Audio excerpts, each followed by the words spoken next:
There was a mulberry tree. We gone on the pleasantries of strangers, depressive weather, his Labrador, and the usual outrages, the west of Iraq, the moves on Iran, and what for? An arthritic finger pointed down as it bowled and fell and released a slick, black plume. And the Kempite let their batons fall and looked west towards the ridge.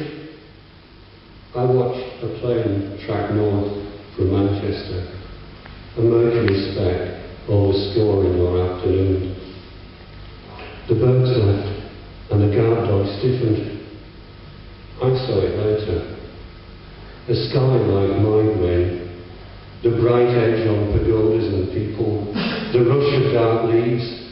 This wind, from nowhere, this wind. He summoned again his Pentecost, his history and coincidence.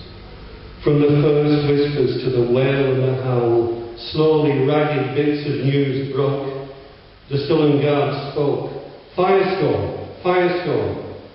No one had the words yet for what had been done.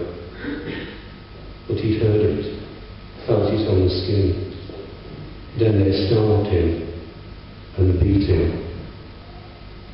He stepped back into a stifled August with the willows beginning to yield and his black companion closing the distance. Thank you.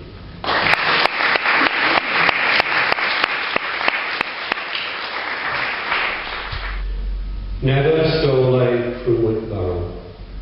Autumn and a wrong turn led us on through hunkered oak, cinnamon leaves fretted and buttered, translucent as baking parchment.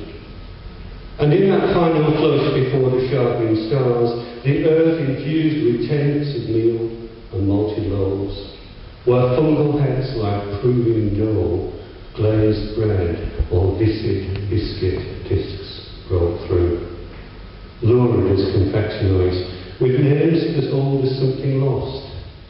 Slippery Jack, blue legs, penny buns, mushrooms rich for broth against a certain frost. Knowing that the evening press, we hid from each the rush to leave, played a naive game of praise for each pastoral charm. The lichen bough of goat's beard moss, the harebells grazed about the path, the gin-sharp catch of juniper, the drift of scarp grazed thyme.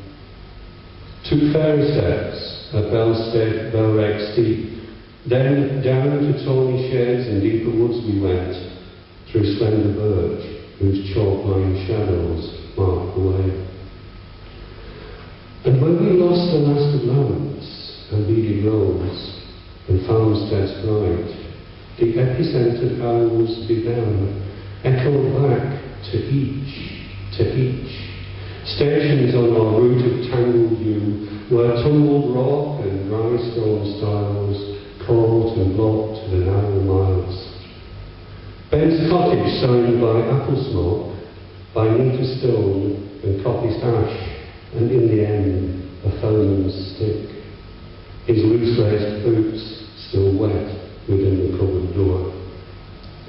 We raised the latch to amber light and allspice cake. Just one more step to enter there. Just one more choice to make.